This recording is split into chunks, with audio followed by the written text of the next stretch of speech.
Hey, and welcome to this week's Facebook Live. My name is Deborah Byrne from Deborah Byrne Psychology Services, known across social media as DBpsychology.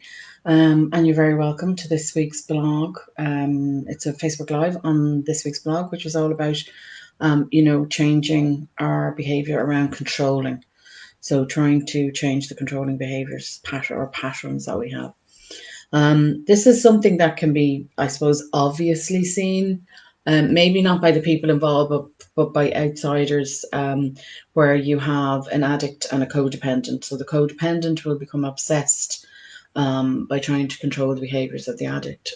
So that's just one form of where controlling behaviors come in and controlling patterns come in to play. But any one of us can do this. Any one of us can take up this gauntlet of trying to control stuff in our lives, people around us, trying to control the situation, trying to control, the events that are unfolding. And the key word there, I think, that people need to remember is you're trying to do it. It's try, because in reality, the only thing you can control is yourself. That is when we look at it, we can only control ourselves and our response to other people, to a particular situation, to events that are unfolding. Um, and that is, we really need to remember that.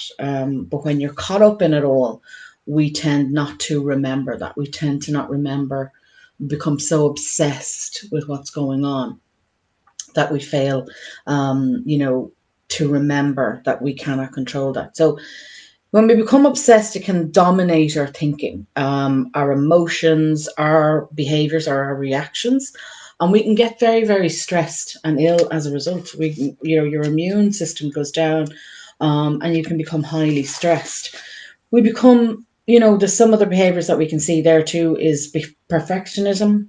We can take that on board. People pleasing is another common trait we can take on board. We can become quite manipulative of other people and ourselves. We're manipulating ourselves when we do this. Anger, particularly passive aggressive anger, is a key one there. We can have an awful lot of anxiety.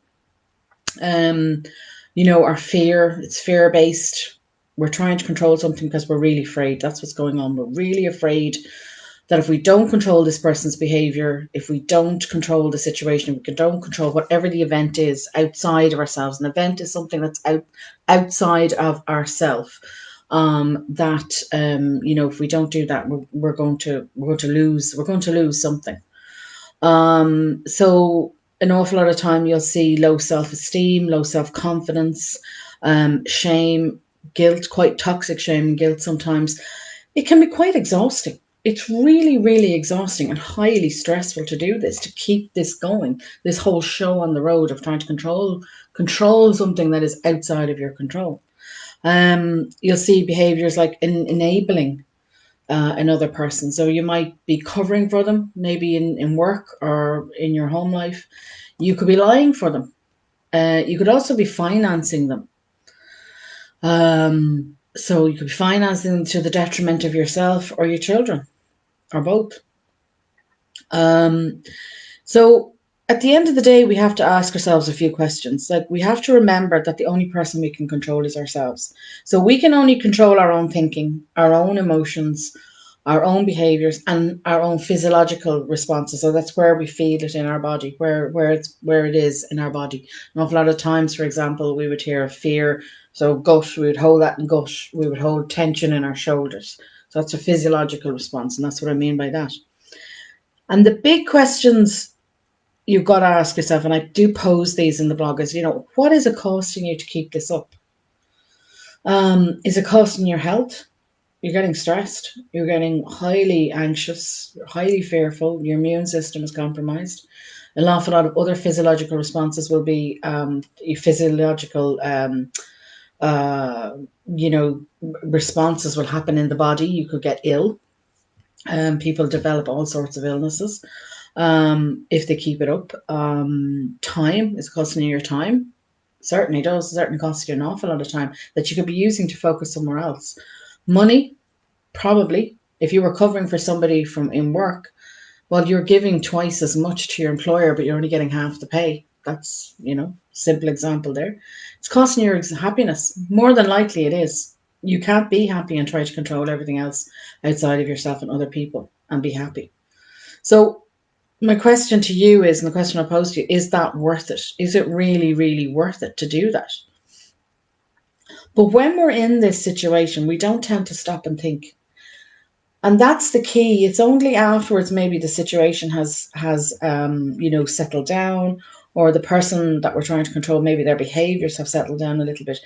Then we stop and think. But if you can do it beforehand, or maybe you're in a situation where you know this person's behaviour is only going to keep going, that you do have to go, okay, I have to be honest with myself here. I need to stop and think about what's going on, what's really going on here.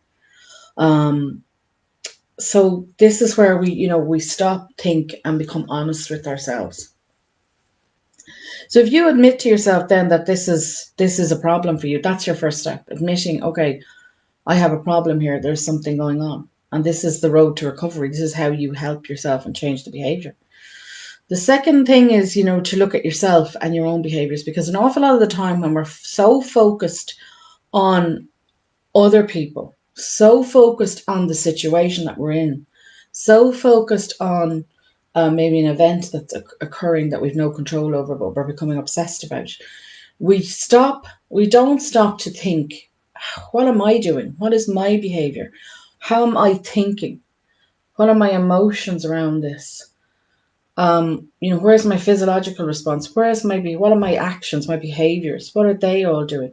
And if I can change those, even one of them, that breaks the cycle. That actually helps you break that cycle if you can change that.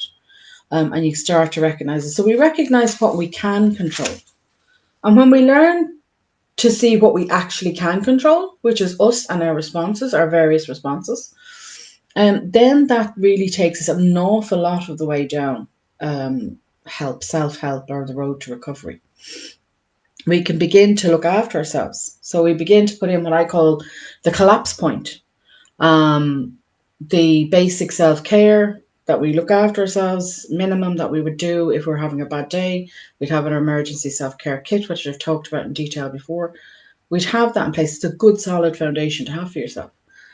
And then we start to nurture positive relationships, get those positive supports around us that we need, a positive support structure around us. So I've talked about that before, putting positive supports around us. And more now than ever is what we need those. So we need our tangible support, we need our social support, we need our informational support, we need our emotional support all around us.